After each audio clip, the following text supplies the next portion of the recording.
Good afternoon. Today we're going to be discussing could asteroids have brought life to Earth? My name is Aneesha and my team members are Eric, Roan, and Jeevan.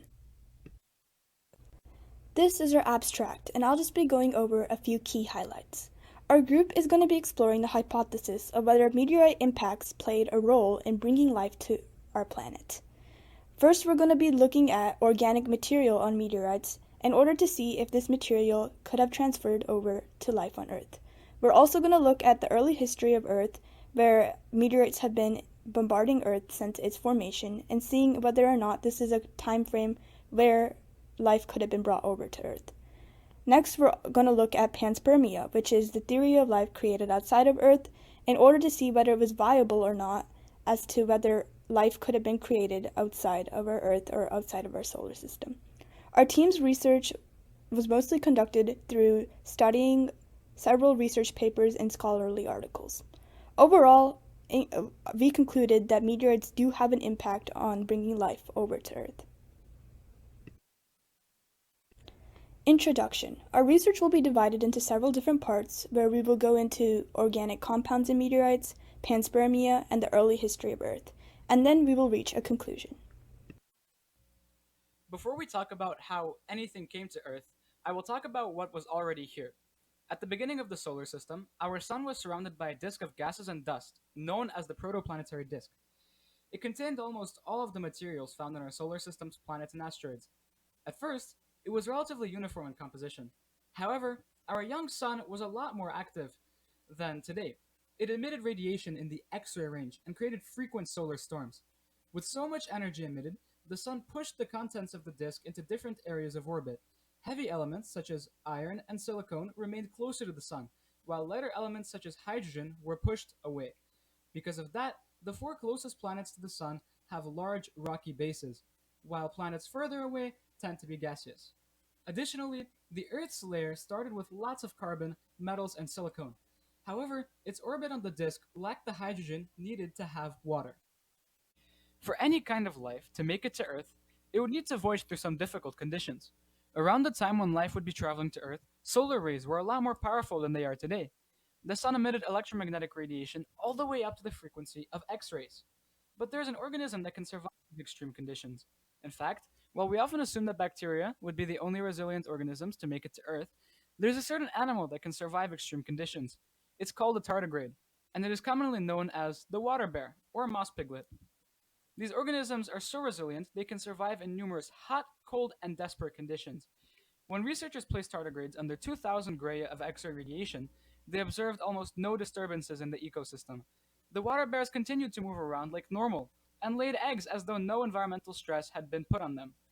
Although they were likely not the organism to arrive to Earth, they proved that there are genetic mutations that limit the effects of the bombardment of solar radiation on an organism's cells. Some bacteria have been found to thrive on iron and rust, making it even more possible that a colony of bacteria could survive for over a decade on an asteroid. The following is a graph showing how a significant amount of Deinococcus radiodurans were able to survive 3 years in space. Setting the stage. The Earth went through a lot of activity in its early stages. It was molten all the way to the end of the Hadean Eon. At the start of the Aegean Eon, the Earth started to have a crust. In fact, it became so cold that 3.8 billion years ago, an ocean's worth of water rained at once. The Eon is important to our search for the origins of life because our oldest fossils date back to it. Thus, as far as we know, it was the beginning of life. The fossil dates back to 3.5 billion years ago, which is around the time when the magnetosphere fully developed. One possibility for the earliest life on the surface is that it could have waited underground. In this possibility, any bacteria that left the ground before the magnetosphere would die before they could spread. This theory would explain why our oldest fossil dates back to the same time as the establishment of the magnetosphere. Let's talk about some underground bacteria. At the top right, there is Johannesburg. And under Johannesburg, specifically 2.8 kilometers under Johannesburg, a colony of bacteria was found that had sat locked away from the surface of the Earth for millions of years. It was the only species found in the entire ecosystem, meaning it was completely self sufficient. Being lonely and deprived of both water and sunlight, the bacteria relied on surrounding compounds for sustenance. For energy, the bacteria break down sulfate. For nitrogen, essential for the production of protein, the bacteria break down ammonium. And for carbon, the bacteria rely on formate.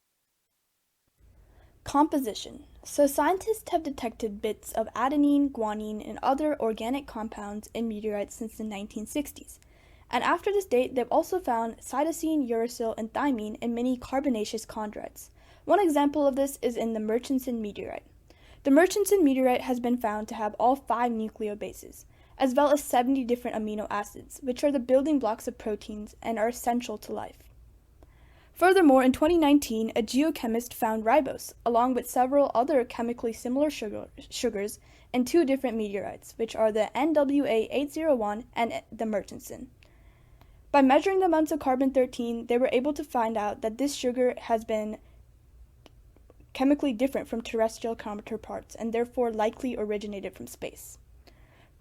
Also, in the Allende meteorite, which fell in 1969, there are a diverse array of organic compounds, including amino acids and polyols. While the discovery of organic material in the meteorites is exciting, the transition from these simple organic compounds to complex living organisms is still not fully understood. Microbiota. So before I start, I'd like to define microbiota. And microbiota are the range of microorganisms that may be commensal, mutualistic, or pathogenic found in and on all multicellular organisms. And so the things that we found in our research regarding microbiota is that the Earth's upper atmosphere collects cometary meteoroids and interplanetary or interstellar dust particles potentially containing organic grains such as bacteria and viruses. Balloon experiments have recovered stratospheric particles, some of which have possible biological origins, indicating the potential presence of an extraterrestrial microbiota. ISRO's 2001 balloon launch collected stratospheric air at 41 kilometers altitude and found both mineral grains, aggregates, and fluffy carbonaceous aggregates, possibly clumps of bacteria suggesting cometary origin. The presence of microbial fossils and carbonaceous meteorites resembling bacteria and viruses strengthen the notion that life's building blocks have come from space, and distinguishing between indigenous terrestrial microbiota and space origin bacteria remains a challenge, which warrants further research to establish a definitive link and support the concept of panspermia. So, our discussion and our conclusion. So, throughout our internship and our research, we investigated the different methods by which meteorites could have brought life to Earth. Through the study, we came up with the following conclusions. Microbiota could have survived the journey on meteorites to Earth. Life could have begun outside of our planet. Meteorites carrying life had a high chance of hitting Earth, and there is a clear evidence of microbial ingress of bacteria from meteorites landing on Earth. So, Seas impacted myself and my group in a variety of ways. Participating in the Seas internship has been a transformative experience that has shaped our team's academic and professional journey.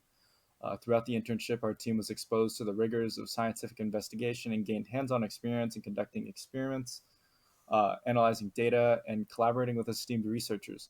The opportunity to work with experts in the field and listen to their talks has helped broaden our understanding in the meteorites field. Furthermore, we were exposed to a strict grading system that not only helped better our academic writing skills, but also prepared us for a future as a professional in any field. Overall, we hope to use the skills and lessons we learned throughout this internship to pursue a career in space. So I'd like to make some quick acknowledgments on the behalf of my group.